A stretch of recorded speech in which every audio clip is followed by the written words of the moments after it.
มพรไปอัดคลิปกับน้องอมพรเนาะอัดเพลงบ่ไปอัดเพลงเว้าก็เลยไปส่งคลิปอยู่เว้านุ่งบ่พาไปโดยเอานุ่งเพิ่นพาไปเนาะก็น้องบ้องก็เว้านุ่งมารับเอาอยู่พี่บ่หรือว่าตอนเริ่มก่อน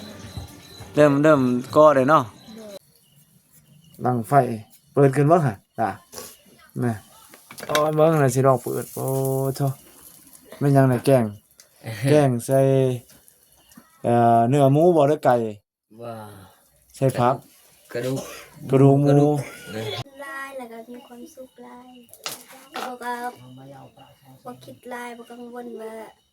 อย่ามาสามนมนี่เด้อยากเป็นหยังแหละทั้งนี้นี่รอชุดนี่เบื้องนี่คู่คือกันบ่ดุ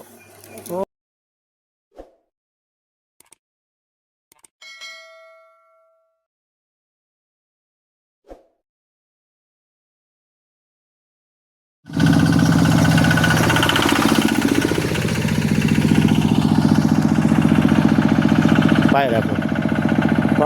มาแต่ไสเนาะบัดนี้เนาะมาแต่ในเมืองมาซื้อเครื่องซื้อของพี่น้องเอ้ยคอยค่ำยามนี้กลับบ้านกลับซอง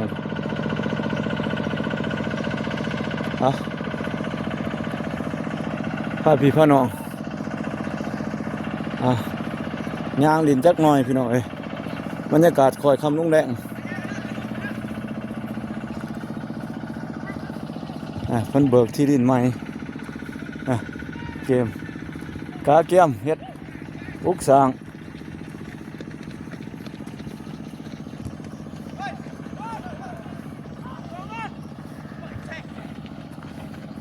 รรยากาศคอยคำน้ำแรงพี่น้องเอ้ยกราบทักทายสวัสดีเด้อ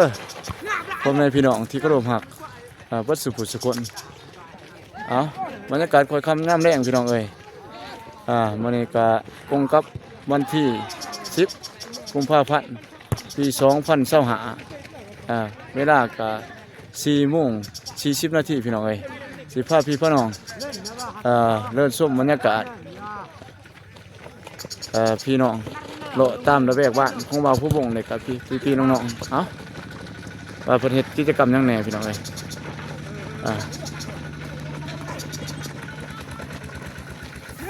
โอ้ยบรรยากาศพี่น้องเอ้ยคิดยังไงงบกุ้มที่พวกน้องๆเล่นกีฬาไว้หนุ่มสาวหนุ่มเลิกเตะหัวเตะสวนก็มาสร้างความสมานสามัคคีออกกำลังกายเพื่อสุขภาพ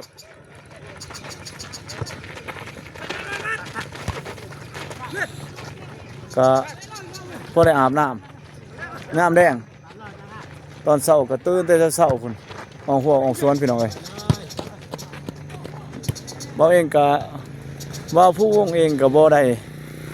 ถ่ายคลิปโล้นเติบพี่น้องเอ้ยห่างเหินไปหลายมื้อมื้อนี้ก็บางแน่ตอนแดงจังหน่อยก็สิพาพี่น้องเบิ่งบรรยากาศ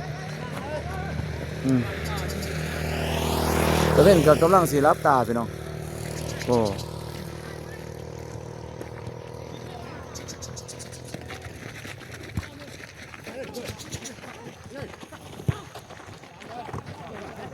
ก็2-3 หมู่บ้านมาเล่นกีฬาสร้างความสามัคคี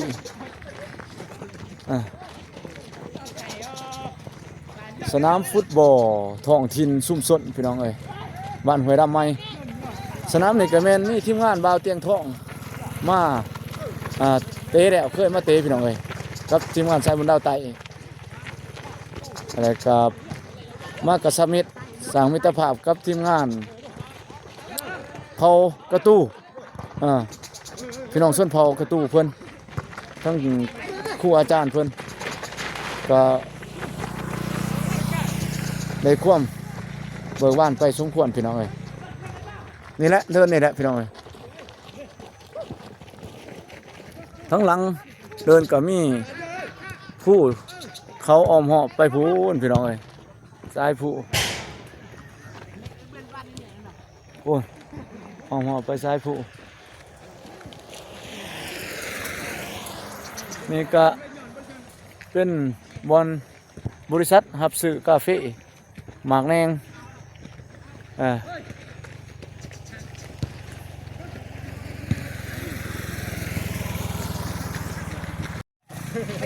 อ้เอาขี้ไงขนาดเนาะโอ้ยพี่น้องเอ้ยสู้กับขี้ไงนักกีฬาเพิ่นวัยหนุ่มสาวหนุ่มพี่น้องลูกหลานนี่แหละเพิ่นก็ออกกำลังกายจากทุกมื้อพี่น้องเอ้ยโอ้ยหายใจฝืดขนาดได้นี่ก็โดยความมวลซื่นตามวัยคึกขนองนั่นแหละตามวัยรุ่นเพิ่นก็ให้ห่างไกลจากยาเสพติดอีกประการหนึ่งพี่น้องเอ้ยการเล่นกีฬานี่ก็ช่วยในด้านสุขภาพจิตใจก็เบิกบานเซลนี่ก็บ่คอยนิยมไปเล่นไปเที่ยวพี่น้องเอ้ยมีแต่อยู่บ้านอยู่เฮือนเลยก็เล่นกีฬาออกกำลังกายอยู่บ้านอยู่เฮือนไปกับอยู่หัวอยู่สวน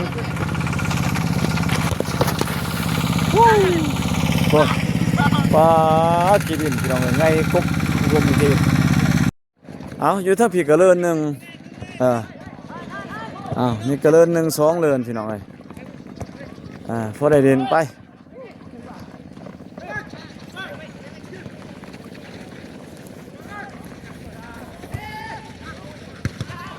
สร้างความสุขเลยพอประมาณ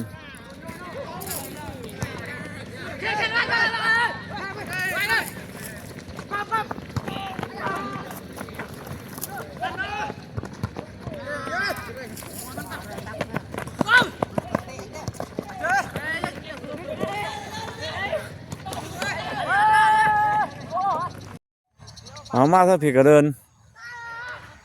เป็นนักกีฬาซุปเปอร์จิ๋วพี่น้องเลยนี่ซุปเปอร์จิ๋ว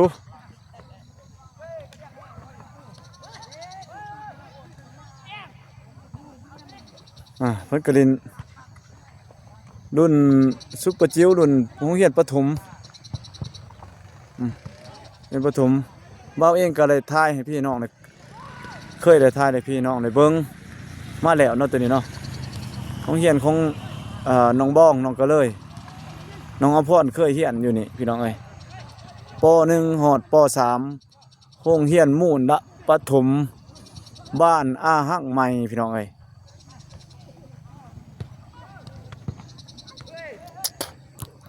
บางครั้งก็มีการเฮ็ดบุญเฮ็ดงานก็เพิ่นก็มาจัดมาอยู่พี่ก็มีพี่น้องเอ้ยมาหาไล่ลงไล่ไหลเพิ่นเอาลำบงลงมาก็มีเนาะทางฝั่งไทยเฮาก็มีวงดนตรีลงมาเสมางั้นอยู่นี่เนาะหมุนเวียนกันไปพี่น้องเอ้ยอ้อมหอบกับเต็มปุระปลากาแฟพี่น้องนี่เป็นปลากาแฟตกละลูเดือน2 เดือน3นี่ก็กาแฟก็บ่มีความแห้งแล้งแล้วก็ไว้ก็เริ่มล้นพี่น้องเอ้ยฝนมาอีกระลอกใหม่ปีใหม่ก็ใบไม้ก็สิเขียวกระจีแต่ว่าใบไม้นี่ก็อยากล้นได้แต่ว่าย้อนอากาศมันเย็นแน่ก็ยังบ่ทันได้ล้นใบทอทั้งเขตทงพี่น้องเอ้ยยังมีความชุ่มชื้นเขียวกระจีให้เบิ่งอยู่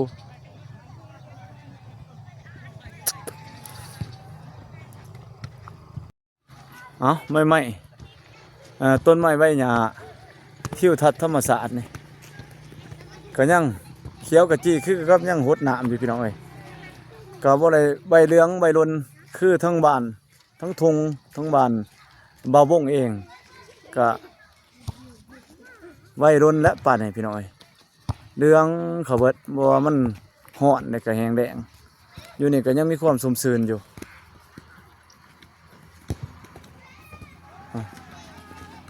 ยังคงความเป็นธรรมชาติอยู่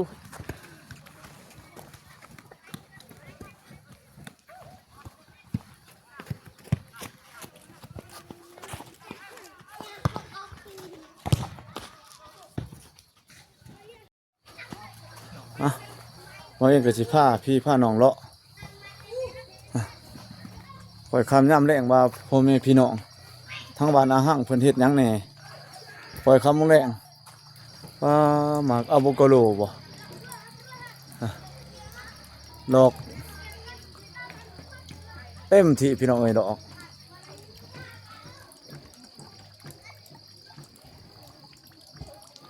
คักสวนผักสวนครัวพ่อแม่พี่น้องประชาชนเพิ่นก็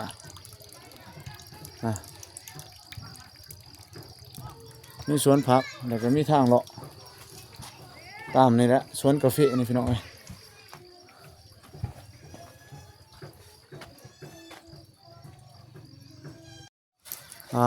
เพิ่นปลูกผักเขียวดิผักกาดน้อยผักกาดหลอกใส่ขัวพี่น้องเอ้ยลวกกินกับป่นกับแจ่วตำแจ่วตำจุกินได้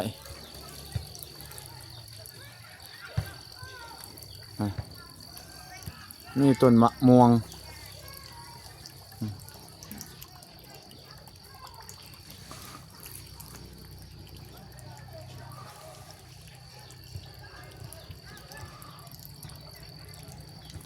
ไปต่อพี่น้องเอ้ย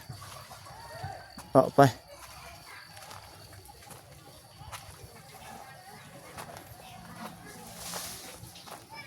บนห้องน้ำอาบน้ำในกะบางเพื่อนก็มีห้องน้ำบางบนกะบ่มีมันจะอาบประมาณนี้พี่น้องอาบยามหนาวก็ลำบากแน่หนาวเย็นโป่มน้ำใส่ถังน้ำกะป้าหมู่บ้านบางเพื่อนที่เพิ่นมีเงินใครเพิ่นก็โป่มน้ำเองเจาะน้ำบาดาลแล้วก็โป่มเลี้ยงหมูสัตว์สาบาสิงของพ่อแม่พี่น้องเพิ่นก็เลี้ยงไปตามสภาพพี่น้องเลย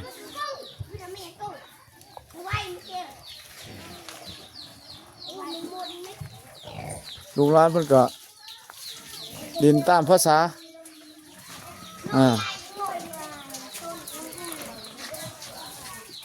มุมเมาแน่ตอนเบาวงยังหน่อยกับโอ้ยเนาะ30-40 ปีหลังพุ่นก็สิประมาณเดียวกันเนี่ยพี่น้องอย่ามุมกว่าเพิ่นในบ่จักนี่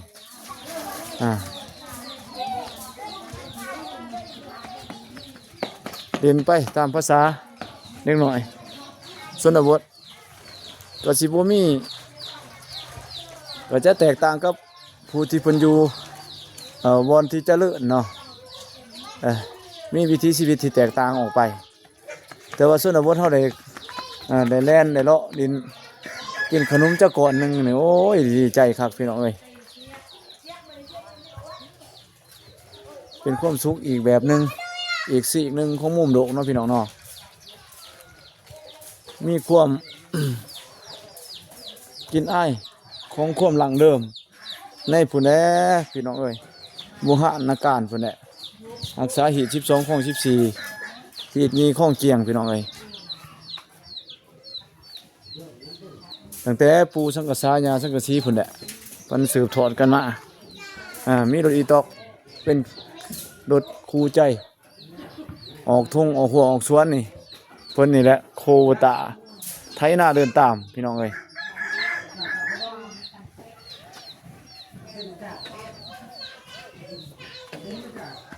เป็นหมองสิถ่ายรถเขาก็เคยเห็นชุมก๊อก เพิ่นก็อยู่เป็นจุ่มไปมีเรื่องหยังโซกันหยังเนาะ โชว์กันซุปก๊อก โอ้ยเพิ่นก็ตามวิธีชาวบ้านช่วงนี้มีเวียกหยังแหน่ช่วงนี้เสียหน้าเสียหญ้าสวนบ่โอ้มันเสียหญ้าสวนมาที่หัวที่สวนก็นั่งโซกัน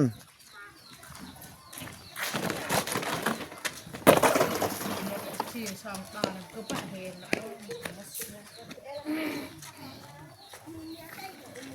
นี่แหละส้นเผาเฮาส้นเผากระตู้มีภาษาเป็นเอกลักษณ์ของเพิ่น มีตั้งแต่ภาษาเบาภาษาเขียนบ่มีพี่น้องเอ้ยมาเบิ่งเพิ่นหดสวนโอ้หดแบบง่ายเนาะเพิ่นน้องเพิ่นได้หดสวน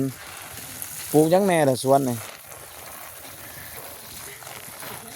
มีหยังล่ะเพิ่นเอิ้นนี่ผักอีหยังผักอีคุโอ้เพิ่นปลูกเฮ็ดเป็นกระสอบแน่นี่ก็งามดีอยู่เนาะงามดีอยู่ได้นี่พี่น้องเอ้ยนี่ก็บ้านอาหักเฮาพี่น้องเอ้ยบ้านของน้องบองน้องกระเลยนี่แหละเพิ่นก็เฮ็ดหัวเฮ็ดสวนนั่นสิเฮ็ดพอได้ขายอยู่บ่แล้วกินเฮ็ดซ้ำกินนี่บ่โอ้ยเดี๋ยวจะซ้ำกินบ่หลายเนาะพื้นที่ก็บ่กว้างพี่น้องเอ้ยพื้นที่ก็บ่กว้างประมาณ5 เมตรคูณ10 เมตรนี่แหละเฮ็ดปลูกไปเป็นสวนเจ้าเดียวบ่นี่เจ้าของเดียวหรือว่าเฮ็ดตายเจ้าเอื้อยนำบ่เนาะเพิ่นก็บ่แม่นสวนเพิ่นเองผู้เดียวพี่น้องเอ้ยสวนของน้องแล้วก็เอื้อยเพิ่นเราเฮ็ดร่วมกันพอได้กินเพิ่นว่าเก็บกินบ่ได้ซื้อเข้าตลาดก็บ่ได้ซื้อผักซื้อมีแต่ซื้อแต่อาหารการกินชิ้นซื้อเนื้อซื้อปลาซื้อกบซื้อเขียดไปสั่น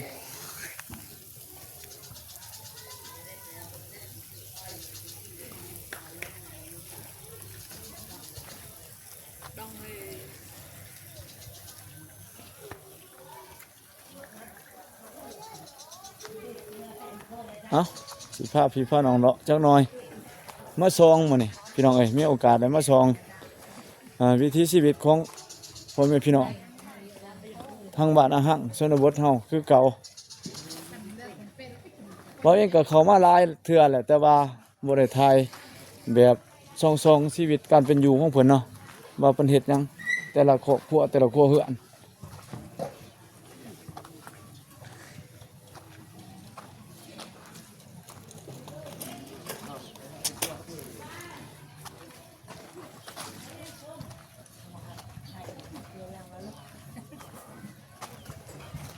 ย่างเลาะไปตามเส้นทางในหมู่บ้านนี่แหละซ้ำย่างไหลขี่รถจักรนี่แหละพี่น้องเอ้ยขี่รถจักรเลาะไปไหลแต่ว่ารถใหญ่ก็แม่นเขาย่างแน่จักหน่อย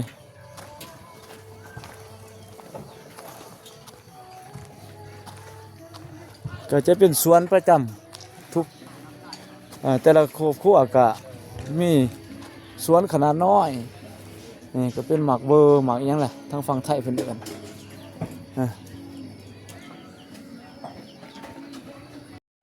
ไปไสมาไสก็สิเห็นรถคู่ใจเนาะโควตารถไถนาอีตอกๆว่าทางฝั่งลาวเพิ่นเอิ้นไถนาเดินตาม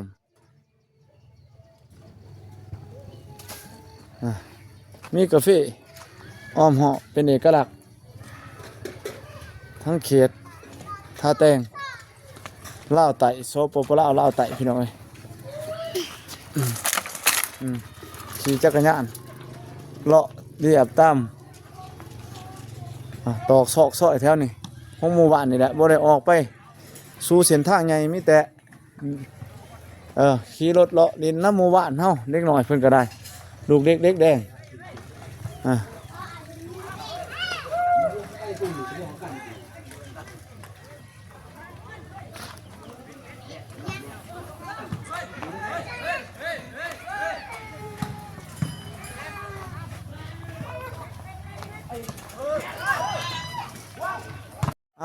มายังก็เลื่อนทางย่างมาเราเลาะมาหอดใจกลางของหมู่บ้านที่มีสลากวนแล้วก็ชาวหนุ่มใบหนุ่มเพิ่นออกกำลังกายเล่นกีฬาเพื่อสุขภาพมักบ่คือกันพี่น้องเอ้ยมีกีฬาบอดี้บอลแล้วก็เรียกว่าบ้านทรงทางลาวเฮาว่าบ้านตี้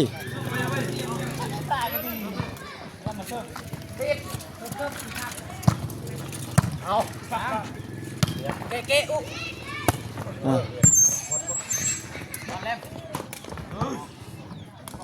ช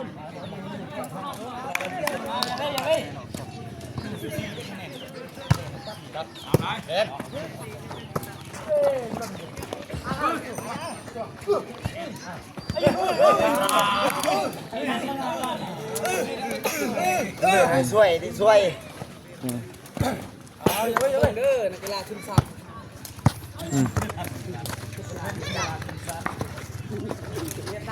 เป็นชุมชนกีฬาหมู่บ้านนี่แหละสร้างความสามัคคีกันไปพออะไรเฮือออกอะไรอาบน้ำพี่น้องเอ้ย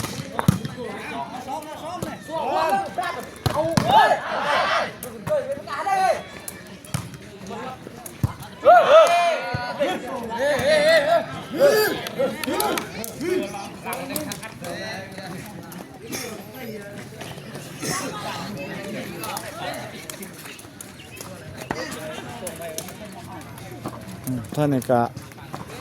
เต้หมู่บ้านเล่นพี่น้อง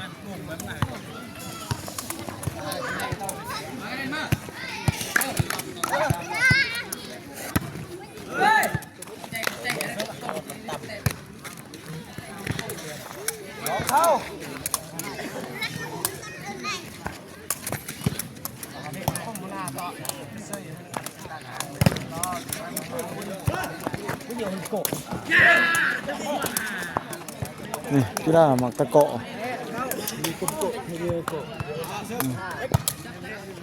มักบ่คือกันพี่น้องเอ้ย อ้าวเอ้ยมาดิจกเอ้ยมาดิเอ้ย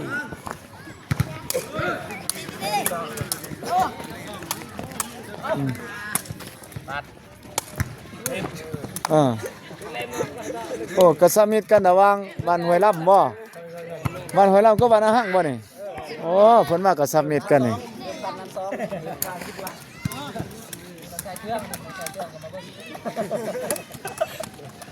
มันอยากคำๆเนี่ยเด้อมันอยากมันเหมือนแน่พี่น้องเอ้ยอยากคำแน่มันขอโทษนำ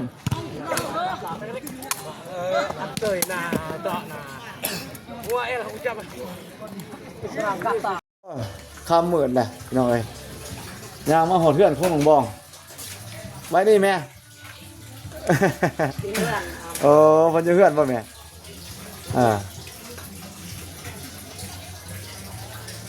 อยากมือแน่จ้าหน่อย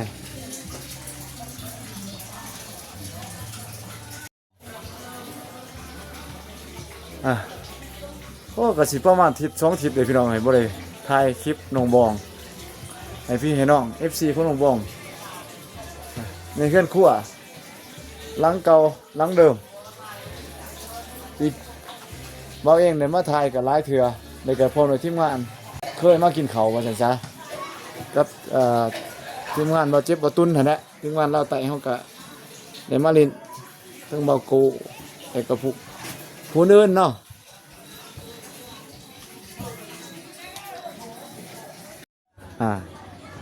สวัสดีน้องบองนี่โอ้ยบ่เห็นกันโดนนะ ส่วนนี้เป็นจังได๋มาใจคือ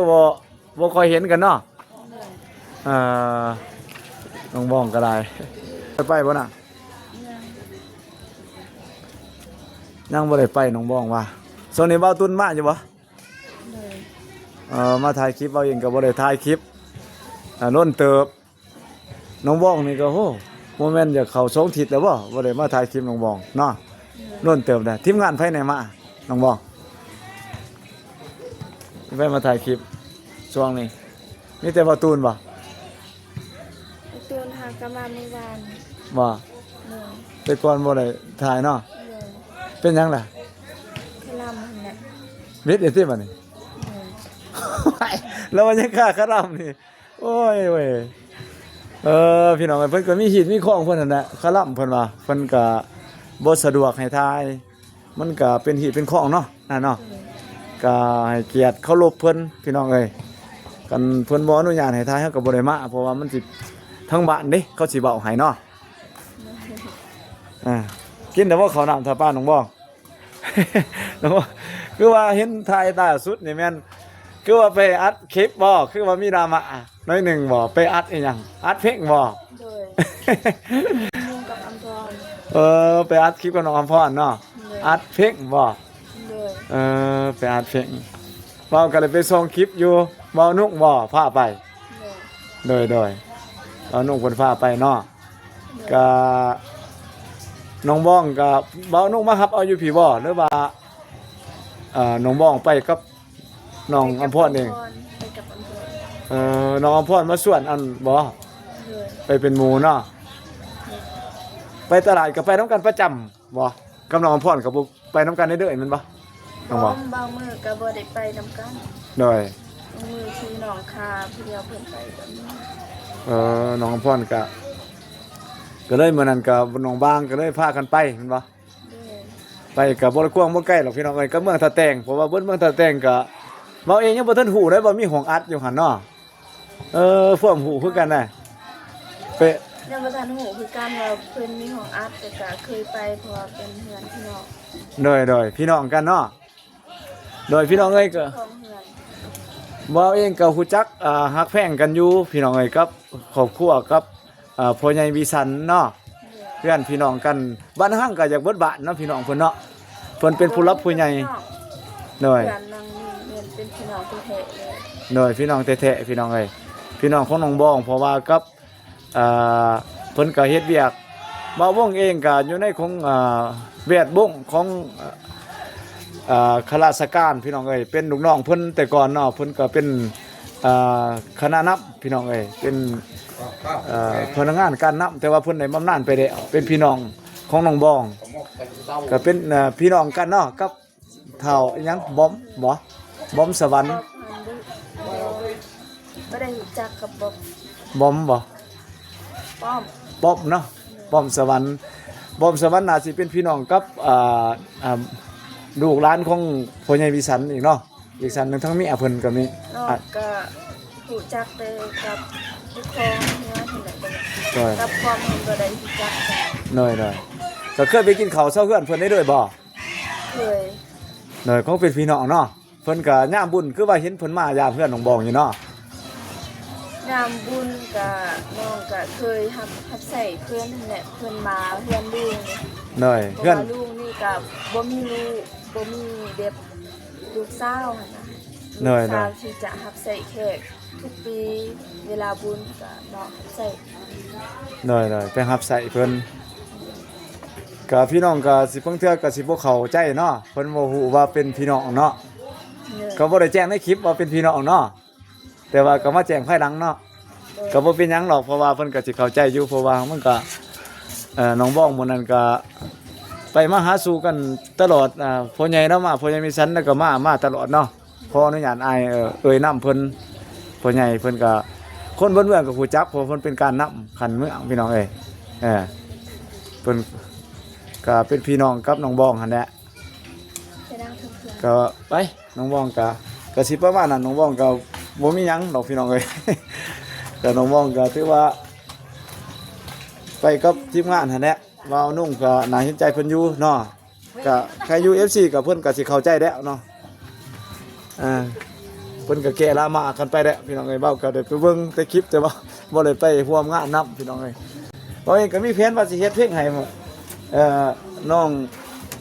อำพรแต่ว่าก็ยังยุ่งเวียกหลายพี่น้องเอ้ยก็บ่ทันได้เคลื่อนไหว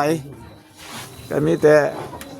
สบายดีเด้อนี่โอ้สมหันข้างนี่เพิ่นก็ยังอายเลยน้องม่วนเนาะเอื้อยของน้องบองเอื้อยแท้ๆของน้องบองกินน้ำบ่เขาน้องม่วนน้องม่วนโอ้ยเนาะสไตล์แบบเดียวกับแม่พี่น้องเอ้ยน้องม่วนนี่เพิ่นก็ยังอายแน่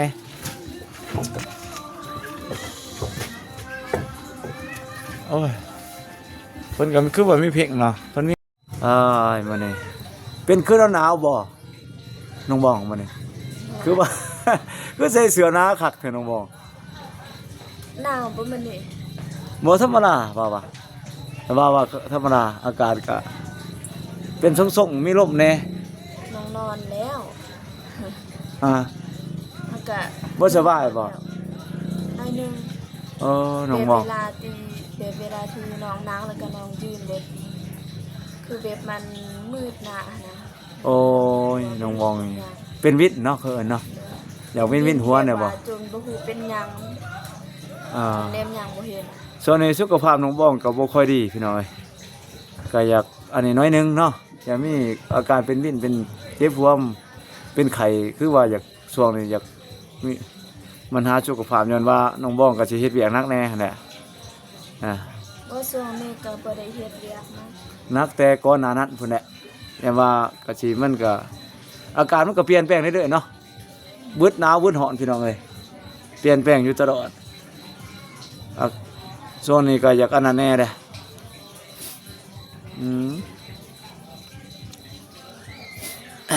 คือว่าเป็นจังได๋ความคืบหน้าด้านเฮือนซ่านบ้านซอง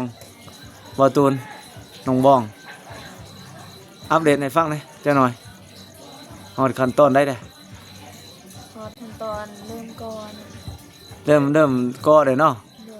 โดยแดงแล้วก็ไอ้แดงมีผู้ใหม่ ในทีมงานเพิ่นน่ะเนาะ โดยมีผู้ใหม่คือไอ้ตุ้ย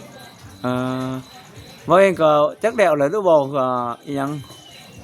เพื่อนครัวน้องเดิมคือว่าไอ้แดงไปเฮ็ดเพื่อนครัวของน้องเดิมบ่ โดยแต่ว่าบ่ฮู้คือกันว่าจักแล้วหรือบ่ เนาะหักก็สิเพราะว่าสร้างผู้เดียวเด้น่าสิได้เอาที่จังหวัดมาทางพี่เพราะว่าเราเฮ็ดบ่ใหญ่นะเพื่อนครัวน้องเดิมนะแล้วไปเด้งเฮ็ดช่วงบ่าวเองก็แต่บ่าวเองก็ไปยุกเด้ยุกซอยยุกเสาเฮือนของบ่ตูนนี่เด้น้องบ้องบ่ได้ไปเนาะในมื้อนั้นว่าย่านว่าคลับเนาะ ใจละลายเด้อ ไปยุกซอยไปยุกซอยก็เลยว่าถามไอ้แดงหั่นแหละว่าเฮ็ดอยู่นี่แล้วก็เลยไปหาเพื่อนน้องเพิ่นครัวน้องเดิมอีก โดย ก็สิแม่นสำเร็จบ่นั้นก็มาเบิ่งนี่ถือว่าเริ่มไปเรื่อยๆเนาะไปเรื่อยๆขึ้นจนกว่าสิผู้ใดอยากช่วยเหลือน้องเพิ่นทั้งสองคนน่ะนะ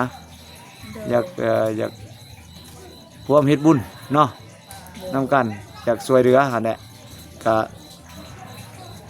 ช่วยเหลือได้พี่น้องเอ้ยผ่านสองทางของสองบ่าววงก็ได้หรือว่าผู้อื่นในทีมงานสายบุญดาวไต่กันยินดีทุกคนเนาะพี่น้องเอ้ยดังเฮือนดังซ่านเพิ่นก็สิประมาณนั้นแล้วก็ข่าวดีเด้คือว่าเว้าตุนคือว่าไปหางูหาหยัง แน่อะไรแหละน้องบ่ เข้ายัง ใช่แหละคือว่าเว้าตุนถามเรื่องงูเรื่องหยังเพิ่นเว้าหยอกว่าบ่หรือแน่อะไร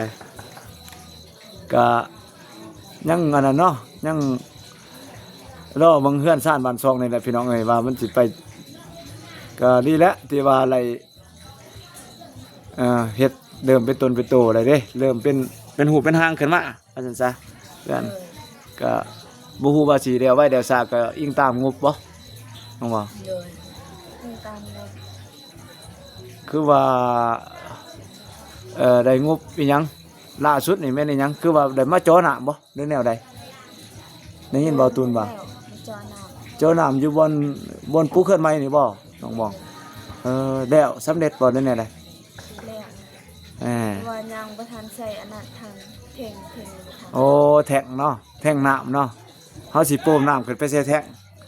แต่ย่ามไฟบ่มาเฮาก็ใส่น้ำในแท่งนั่นปล่อยมาใส่เนาะเปิดมาใส่โดยยังแท่งน้ำไฟเอาเข้าแล้วบ่ไฟเอาลงยังพี่เนาะเพราะว่าคันเดียวเป็นหูเป็นทางยังเอาไฟเข้าเนาะมันก็บ่ง่ายเลยพี่น้องเอ้ยเริ่มต้นใหม่ลุกใหม่นั่งใหม่เพิ่นว่าเฮ็ดเฮือนใหม่ก็มันก็หลายอย่างมีฟืนมีไฟน้ำในฟืนไฟแหน่มันครบก็จังอยู่ได้ของน้ำของหยังจังสิขึ้นอยู่ได้พี่น้องเอ้ยก็ต้องสะสมไปเฮ็ดไปบ่าวตุนก็เก็บออมไปแล้วก็ผู้ใหญ่ใจบุญเพิ่นดูต้นเพิ่นช่วยเหลือก็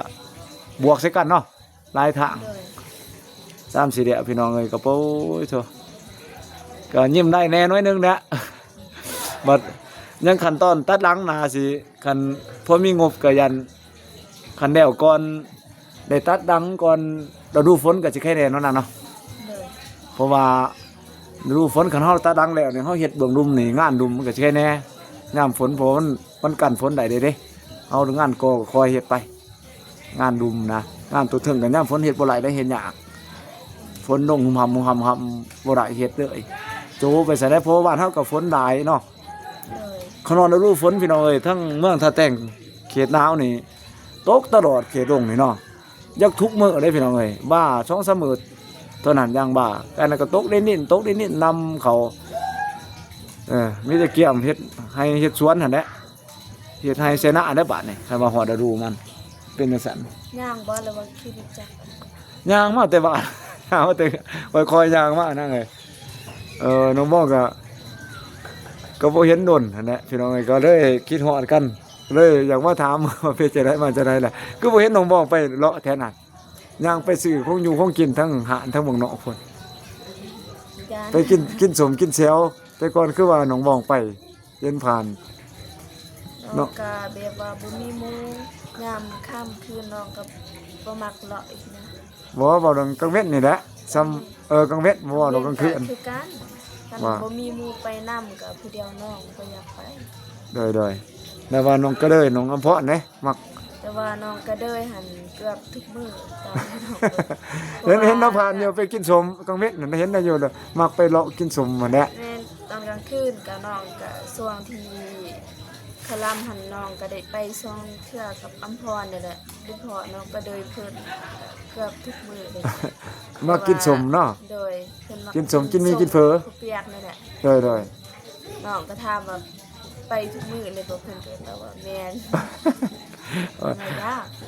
ก็บ่เป็นหยังเนาะมันไก่พี่น้องเอ้ยออกใช้กันผู้หาพันเนาะ4-5,000ก็กินสมตามสมคงหนึงก็20-30,000พี่น้องเอ้ยก็บ่หลายไป4-5คนเด้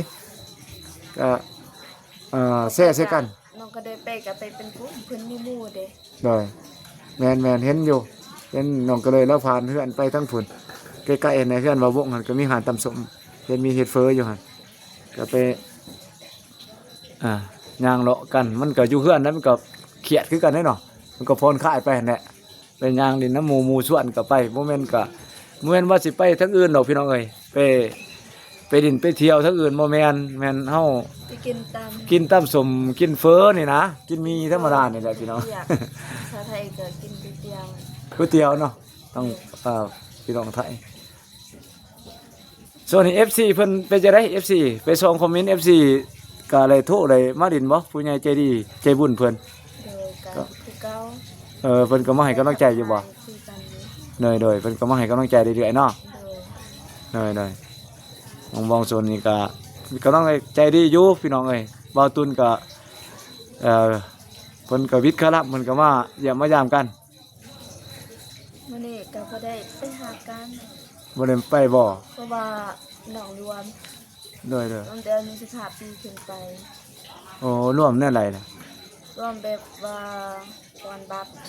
โอ้น้องว่องนี่ที่ว่า15ปีขึ้นไปเพิ่นให้ป้อนบัตรเลือกตั้งเนาะ โดย แน่น้องว่องก็มีสิทธิ์ป้อนเนาะ แต่อายุ15ปีขึ้นไป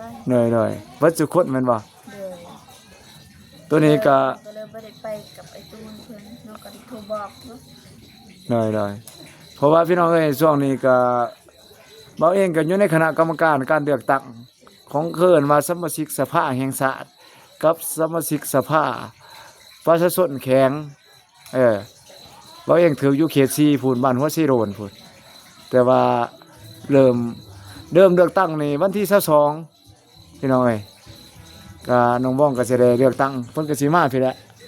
หน่วยเลือกตั้งนี่ก็เพิ่นสิเอาอยู่ไสเพิ่นบอกบ่เพิ่นรวมกันเอาอยู่กวนเลยบ่ โดย เอาอยู่สระกวนเลยพี่น้องโทรน้ำกันตลอดบ่เอาตูนโทรดินทุกมือบ่ตูนโทร บางมื้อก็ได้โทรกันบางมื้อก็บ่ไปบ่บางมื้อเด็ดต่างคนต่างเฮ็ดเวียกอะนะ ค่าเวียกบ่ได้ไปหากันเนาะ โดย โดยนี่แหละพี่น้องเอ้ยก็สิบ่มีหยังลวงหลายมาถามข่าวน้องบองมาให้กำลังใจน้องบองว่าส่วนนี้เป็นจังไดคือว่าเพิ่นบ่เห็นเพิ่นผ่านทั้งเฮือนมาวงเพราะว่าบ่าวงก็ติดแคมป์ทางก็แนมอยู่บ่เห็นน้องบองบ่เห็นก็ยุ่งเวียกหลายเวียกทางการในเวียกนั้นเวียกนี้ก็เลยบ่ได้มาเยี่ยมยามน้องเพิ่นพี่น้องเอ้ยก็ยังอยู่ดีมีแฮงถามข่าวกันมาให้กำลังใจน้องเพิ่นให้เพิ่นได้เฮือนสำเร็จไวๆช่อง YouTube เด้ไปฮอดแซ่ช่อง YouTube คือเห็นถ่ายลงอยู่ช่วงนี้มี2ช่องบ่ช่องหนึงนี่ช่องบ่าวตูนเนาะ มี2ซองแต่ว่าลงแต่ซองเดียว ลงแต่ช่องเดียวอ้าวคือบ่ลง2ช่อง มันบ่มีเวลาเฮ็ดบ่คลิป เลย โดยอันมีแต่สอบเวลาเฮ็ดเติมเพราะเราคันว่าพอได้รับเสริมกันเล็กๆน้อยๆเนาะพอได้ซื้อของอยู่ของกินเล็กๆน้อยๆแหละพี่น้องเอ้ยจนเสียดีกว่าเฮาอยู่ซื่อๆมีได้รับเข้ามา2-3 แสน 4-5 แสนก็พอได้ซื้อของกินของอยู่หั่นแหละอาหารการกินเองหน่อยพี่น้องเอ้ยก็สิรบกวนน้องเพิ่นก็ยันว่าเพิ่นอยากพักอยากผ่อนเพิ่นก็อยากพี่ๆแน่อยากเจ็บหัววิ่งหัวแน่เพิ่นว่าเอาขอบใจหลายๆเด้อขอบใจมีแต่ ใจคือกัน เพิ่นก็ยังนี่แหละตั้งแต่พูนมาถ่ายคลิปแรกๆพุ่นแหละแต่น้องมองบ่ทันได้เฮือนหนังใหม่พุ่นมาพอออกน้องเพิ่นก็ยังยิ้มแย้มแจ่มใสต้อนรับว่าวงอยู่ตลอดพี่น้องเอ้ยขอบใจน้องเพิ่นเอาขอบใจหลายๆน้องมองเอ้ยโอกาสหน้ากันอยู่ดีมีแห้งก็ขอให้โชคดีอยู่ดีมีแห้งเด้อคำคูณนำด้วยเด้อเว้ย แข็งแห้งนำด้วยขอให้มีแต่เรื่องดีๆเข้ามาตลอดปี2026นี่เข้มแข็งแห้งว่าเองก็สิไปเลาะอีกก้อนจะหน่อยหากจากมือเดียวพี่น้องเอ้ยเอาขอบใจบายบายน้องบองนี่แหละผ่าบรรยากาศน้องบองพี่น้องเอ้ยเอาเบิ่งเจ้าเพลงเจ้าไรนี่แหละชีวิตของสิบ่เป็นนี่แหละจะเว้า หนุ่มๆเพิ่นสาวหนุ่มเพิ่นในหมู่บ้านนี่ยามแลงก็สนทนากันแล้วก็มีกีตาร์ก็มาต่อยต่อยดินพอมีแต่หนุ่มรอตัวนี่ขั้นตอนต่อไป คักเลยนี่เนาะมีแต่คักๆเลยนี่รอชุดบ่ในบ้านนี่เว้ยโอ้ยพี่น้องเอ้ยฮอดเพื่อนก็เด้ยดาบ้านนี่โอ้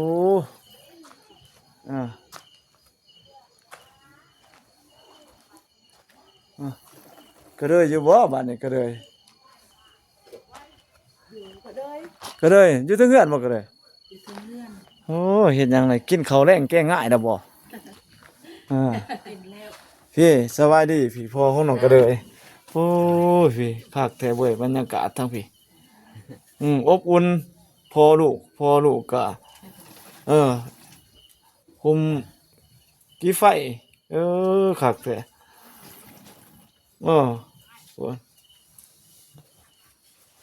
จะเพิ่นได้อีหยัง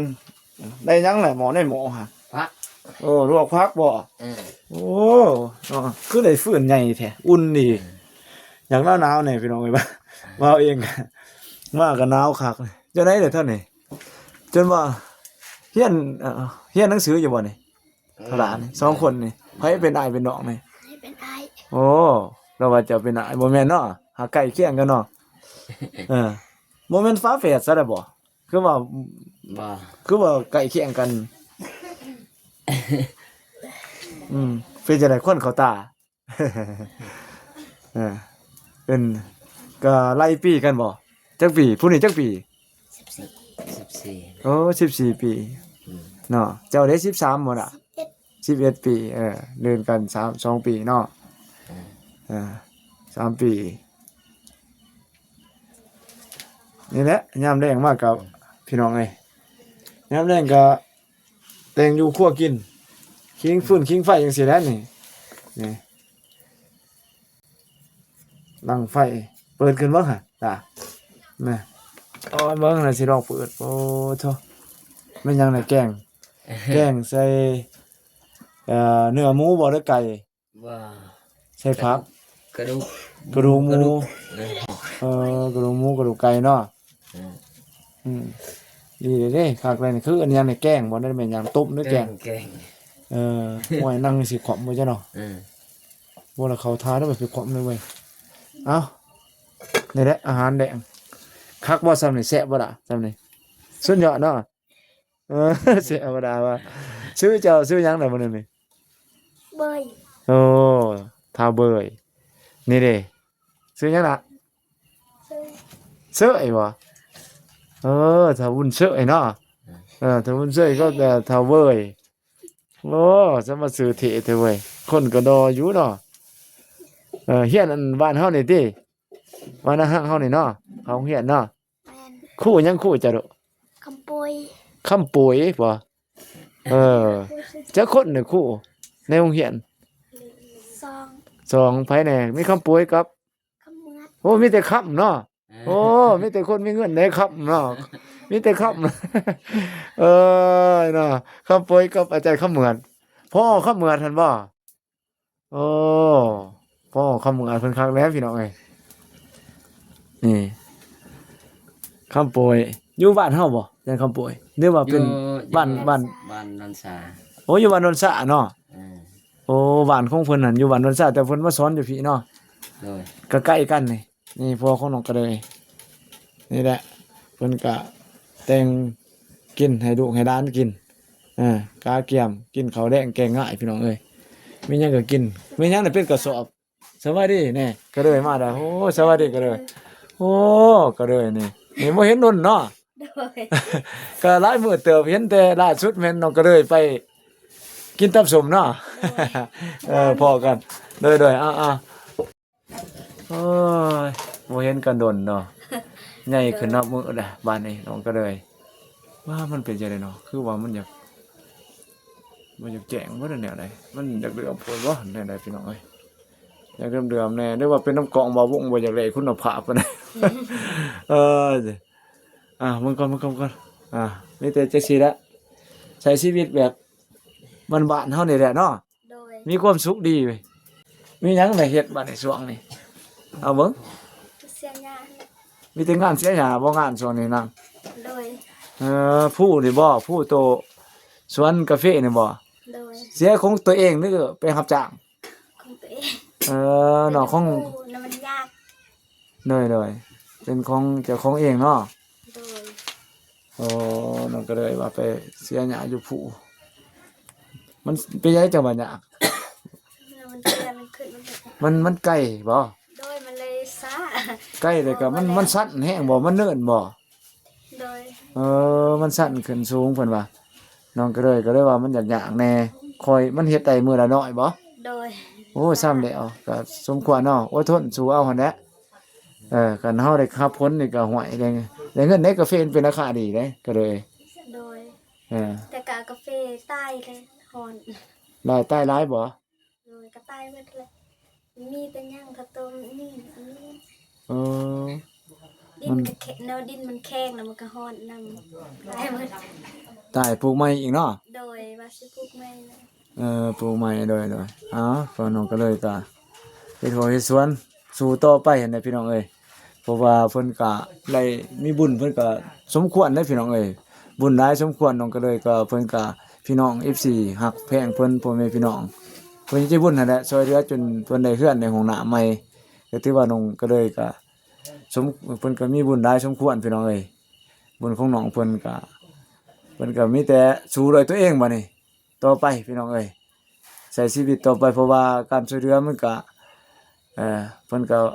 ช่วยเหลือเฮาได้ส่ำนี้ก็ดีใจเนาะเราก็เลยว่าสุดๆแหละว่าซั่นซะโดยความรู้สึกของคนคนหนึงเอ้าเว้าถึงความรู้สึกของเฮาที่ว่าเฮาจากว่าเฮือนกระตูกเฮาได้ก็มาไหลจังซี่มันก็เปลี่ยนชีวิตเฮาจังได๋ล่ะเอ้ามันก็เลยดีขึ้นจังได๋ล่ะเอ้า ก็ดีขึ้นหลายแล้วก็มีความสุขหลายเขาก็บ่คิดหลายบ่กังวลว่า อย่ามันหยุดมันหยังเนาะ โดย ยามฝนยามหยังมันก็สิบ่หัวคือเก่าแม่นบ่ โดย นี่เห็นบ่ตัวนี้ก็ถือว่าเฮาก็ได้รับความสะดวกสบายทั้งกายเนาะใจเฮาก็บ่ทุกข์เนาะ โดย ยามฝนมือค่ำมาจะสิแล่นไปนอนแจ่ใดแม่นบ่ฝนมันหัวมันฟ้าใส่ก็ลำบากพี่น้องเอ้ยก็ย้อนว่าแห้งกำลังแห้งกำลังทรัพย์ที่เพิ่นช่วยเหลือให้น้องครอบครัวของน้องก็เลยได้ก็รวมทั้งน้องก็เลยเองแล้วก็หลายคนเติบได้เบิดครอบครัวเพิ่นนั่นแหละพี่น้องเอ้ยจักคนน่ะรวมทั้งหมดก็ได้ หา 5คนเบาอีกก็จนบ่จือเนาะ5คนทั้งหมดก็ถือว่าได้นอนรับฝันได้นอนดีว่าซั่นนอนรับดีบ่ได้กังวลเรื่องฟ้าฝนเนาะยันลมพัดลมเพมันสิปิ้วสิโยดโอนเอ็นไปมาก็ถือว่าเบิดความกังวลนอนรับฝันดีแหละพี่น้องเอ้ยนี่ก็ย้อนบุญคุณของเพิ่นเนาะ โดย มันช่วยเหลือส่วนนี้ไผเด้ทีมงานยูทูบเบอร์ไผเด้เขามาแวะมายามบ่มีผู้เขามาถ่ายคลิปอยู่บ่น่ะ มื้อซื่นมื้อวานมื้อซื่นน่ะเบาใส่ฝนเข้ามา โอ้เดี๋ยวว่าใส่ฝนเพิ่นเขามาเยี่ยมยามเนาะ โดย โดยส่วนไฟฟ้านี่ก็แม่นผู้ใหญ่ใจบุญพันธุ์เว้าใส่ฝนเนาะ โดย แน่ดีเด้ๆเอา ก็ยินดีนํอนุโมทนาสาธุนำว่าฝนเพิ่นก็ได้ช่วยเหลือนั่นแหละกับทีมงานบ่าววงบ่าวทีมงานสายบุญดาวใต้ทั้งหมดนี่แหละได้ไปร่วมกันเนาะ โดย ก็แต่ว่าบ่าวเองก็บ่ได้ส่วนนี่บ่ได้ไปร่วมงานกันเด้อล่าสุดก็กับบ่าวฝนเพิ่นก็โทรมาหาบ่าววงอยู่ว่าให้บ่าววงไปอีหยังแหละมื้อนั้นไปซื้อเครื่องบ่แต่ว่าบ่าวเองบ่ได้ไปร่วมกับเพิ่นเนาะซึ่งที่ว่าผู้ใหญ่ใจบุญมอบให้หั่นแหละแต่ว่าบ่าวเองค่าภารกิจแหน่ก็เลยบ่ได้ไปเนาะ โดย ก็เลยบ่ได้ไปก็ขอบกันกับเพิ่นเนาะว่าบ่ได้ไปร่วมกับเพิ่นแต่ว่าก็จังซองหาโอกาสไปเยี่ยมยามหากันอยู่พี่น้องเอ้ยเบาเจ็บก็มาแวะตลอดอยู่แต่ว่ายังบ่ทันวางช่วงนี้ก็เบาเองก็วางอยู่แดงๆสิค่ำสิก็เลยมาเลยมาลองมาเยี่ยมยามเบิ่งถามข่าวเบิ่งน้องๆเพิ่นทั้งน้องบองน้องกระเลยแล้วก็น้องอมพรแต่ว่าน้องอมพรบ่ไปแวะเพิ่นก็ยังไปอาบน้ำบ่ยังไปเอ่อเอ่อ โดย ธุระส่วนตัวเพิ่นนั่นแหละพี่น้องเอ้ยไปเบียกเพิ่นนึง บ้านก็ว่าสิลงอาบน้ำคือกัน บ่ โดย เด้อยังบ่ทันอาบน้ำบ่ ยัง โอ้โดยยังบ่ทันอาบน้ำน้องก็เลยนี่มันก็บ่ทันกินข้าวแรงอาบน้ำก็มีแต่นี่แหละเพิ่นกลัวน้องก็เลยก็ถือว่ามีบ่อนว่างเครื่องว่างหยังคักแน่ของเพิ่นมีตุกน้ำเตาน้ำตัวนี้คือเอาตัวนี้นี่แหละก็อยู่พอกินของน้องก็เลยก็ปิประตูบ่ได้ปิดได้ที่ตัวนี้ปิดได้บ่2ปองเนาะ โดย ได้เอามีแต่เราเองก็สิบ่รบกวนน้องเพิ่นหลายเพราะมันค่ำให้น้องเพิ่นไปอาบน้ำอย่าหนาวพี่น้องเอ้ยแล้วก็ให้เพิ่นกินข้าวแล้วก็เอ้าสุดท้ายก็ให้น้องก็เลยเว้าถึง FC นะให้เว้าถึงเพิ่นจังได๋ FC โดยวันเมืองขอบคุณทาง FC แล้วก็ผู้ใหญ่ใจบุญที่สนับสนุนน้องมาตลอดตั้งแต่ต้นจนฮอดปัจจุบันนี้จังได๋ก็ขอให้ FC แล้วก็ผู้ใหญ่ใจบุญทุกท่านจงมีสุขภาพร่างกายแข็งแรงเด้อความเจ็บบ่ให้ได้ความไข้บ่ให้มีขอให้ห่างให้มีให้ร่ำให้รวยขอให้ขอให้อายุมันคนยืนมันร่ำขอให้ได้เงินหมื่นนอนตื่นขอให้ได้เงินแสนเด้อสาธุ โดยสาธุคือกันเนาะ โดย ให้เพิ่นเฮงๆหั่นแหละทั้ง FC ทั้งน้องก็เลยเองเนาะ โดย เบิดทุกคนที่เขามาเบิ่งคลิปของบ่าวผู้วงก็ให้มีสุขภาพเข้มแข็งกันเบิดทุกคนหาเงินก็ให้ได้หลายๆดำๆรวยๆเฮงๆกันดังๆปังๆกันไปพี่น้องเอ้ย แล้วบ้าวได้กินข้าวมาแล้วบ่ แล้วบ่าวเองก็สิได้เดินทางกลับก็ยังพวกอาบน้ำมาก็ได้กินข้าวได้น้อยพี่น้องเอ้ยยามแลงบ่าวก็บ่ค่อยกินหลายเพราะว่าบ่มักกินหลายพี่น้องเอ้ยมัน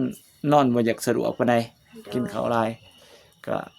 ขอบใจน้องก็เลยให้น้องก็เลยไปอาบน้ำก่อนน้องพี่น้องเนาะโอกาสหน้าจะมายามน้องเพิ่นใหม่ขอบใจเด้อน้องก็เลย โดย โดยขอบใจได้ๆโอ้เฮ็ดหยังเนาะบัดนี้เนาะบ่ลูกพากันต้มหยังไงนั่นโอ้คักแต่เว้ยนี่อากาศอยากหนาวๆแฮงสิมาขอขิงไฟก่อนจักหน่อยสิมื้อโอ้ยโอ้ยมีแต่วัยรุ่นตัวนี่ยุค90พุ่นบ่นี่ คือคักแท้เนาะโอ้ยยุค โอ้อุ่นดีเนาะต้มหยังล่ะตัวนี้เว้าลาวอะไรอยู่บ่ล่ะบัดนี้ ป่ง บ่น่ะ ต้มป่ง บ่งบ่ ต้มป่ง แนวใดแหละเขาเอิ้นเอาเบิ่งไขให้ดาวบ่าวเบิ่งมันเป็นจังได๋เนาะเอาบ่น่ะไขเบิ่งระวังไหลหลวงมือเลยน่ะแนวไดเนาะบัดนี้โอ้อันนั้นบ่ทั้งภาษาลาวคือเอิ้นว่าเผือกต้มเผือกต้มกินบ่กินมันบกเอาต้มเปื่อยๆได้คั้นได้ตัวนี้เด้อให้มันสุกๆเคยกินอยู่บ่ล่ะ เคย โอ้แซ่บบ่ล่ะ เทป โอ้อาหารประจำมาเพียงไฟพี่น้องเอ้ยบรรยากาศยามแลงก่อนว่าวงสิกลับบ้านกับเพื่อนเอ้ยอุ่นเด้เนาะล้างไฟสุมไฟขึ้นจักหน่อยเอานี่แหละทางบ้านเฮาชนบทเฮานี่โอ้ยได้คิงไฟยามแลงนี่เอาเขามาจีมีสาลิสาลอยมาเนาะมาจีนี่ก็ปอโธ่แซ่บคือหยังนี่น้ำลายเคยหยดๆอยู่ได้เนาะนี่พี่นี่สาวได้นี่สาวบ้านอาหักได้สาวนังหน่อยนี่เฮียนไว้บ่นางปอไหนแหละจ้ะโลก 1 โอ้ปอ1โมเมนต์ปอ0เนาะ ยีนาเฮียนประสนเป็น สูงกว่าประศูนย์อยู่ได้ปนนี่ปอเกียมหั่นนี่คือเอิ้นประศูนย์เนาะนี่วนนี่ เรียกว่าสร้าง เคียงไฟไป กินข้าวแรงแล้วบ่ยังบ่ยังอยู่เพิ่นว่าสนางน้อยเป็นนักเขียนเบิดตัวนี่เนาะโอ้หนุ่มดอเพิ่นบ่เว้าได้นี่เนาะหน้าอยากมุมจักหน่อยบ่ทันอาบน้ำติเท่าน่ะโอ้ยดอกได้กินอายนี่มีแห้งมันอุ่นเด้เพียงแดดเพียงไฟลงมาเพียงแดดอุ่นๆนั่งน้ำกันเด้อ3 หนุ่มได้นี่3 หนุ่มต่อไปนี่เป็นเจ้าของสวนกาแฟบ่ได้นี่ได้ปลูกกาแฟบ่ล่ะแม่จะได้ปลูกกาแฟบ่ได้ปลูกกาแฟอยู่เนาะโดยได้ปลูกกาแฟอยู่เพิ่นว่าคิงไฟดินน้ำดูน้ำดานก่อนน้ำเนาะน้องๆเพิ่นคนตัวนึง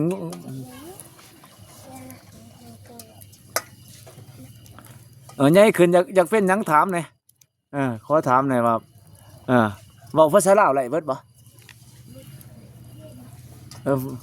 บ่ไหลบ่พุ่นนี่ไหลคือกันบ่น่ะบ่ไหลเนาะมีแต่น้องบ่ไหลโอ้อยากใหญ่ขึ้นอยากอันนั้นนำเขาอยู่บ่อยากเป็นอยากมีความฝันอยู่บ่อยากเป็นนั่นเป็นนี่น้ำหมู่อยู่บ่ดุอยากเป็นหยังแหละสนางใหญ่ขึ้นโตขึ้นอยากเป็นอะไรเห็นบ่ไทยเพิ่นเอิ้นบ่ดุเขาจะเป็นนายคูจะเป็นทหารตำรวจจะเป็นหยังลูก ก็อยากเป็นทหาร เป็นทหารพุ่นโธ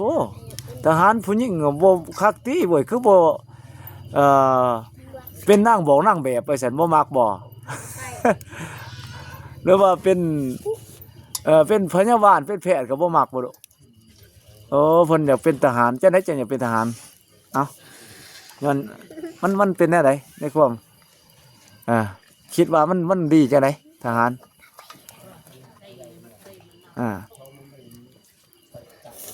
นี่หนุ่มๆนี่โมคืออยู่หรอกเป็นทหารนี่เนาะ นี่สิคืออยู่นี่เนาะ3 หนุ่มพุ่นนี่นี่เด้สนางนี่อยากเป็นหยังดอกอ๋อเป็นครูสอนเฮานี่บ่โอ้ยสนางว่าจะเป็นครูสอนนี่แหละความฝันของเด็กน้อยชนบทพี่น้องเอ้ยอยากเป็น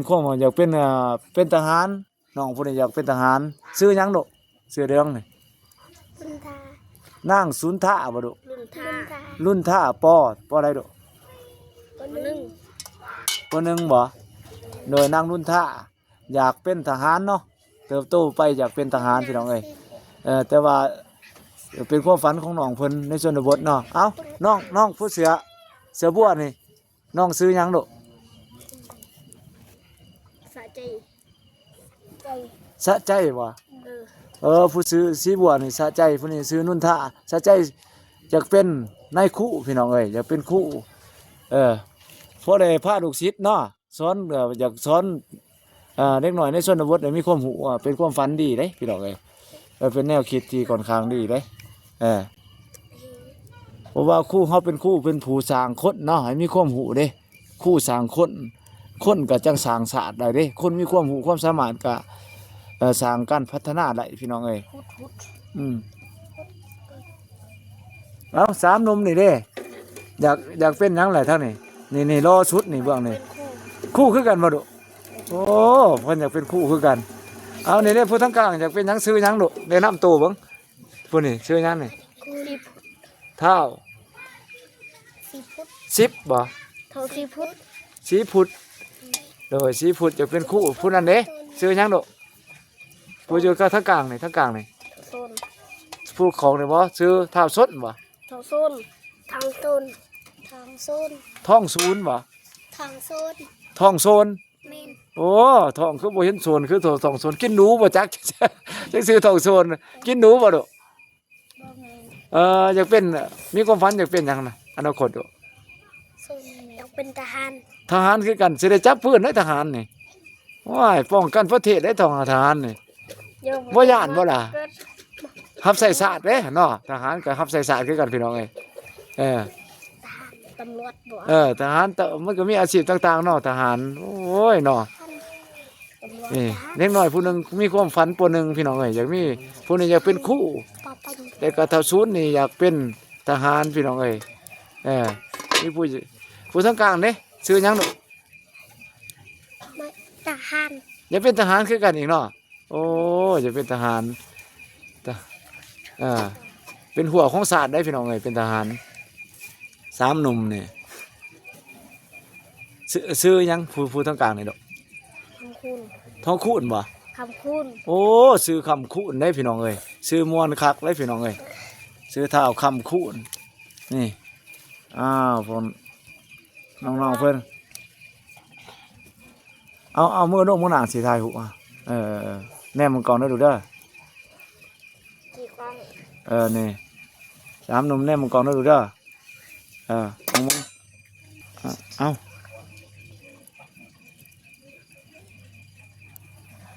คือเป็นอ่ะ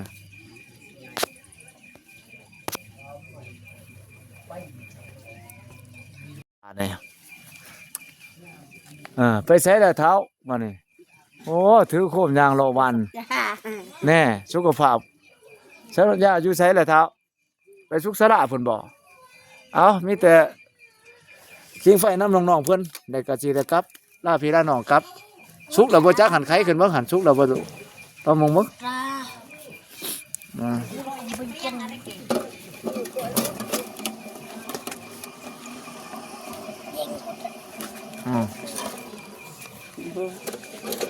โอ้ฝนมีเครื่องปั่นตัวนั้นบ่เป่าไฟ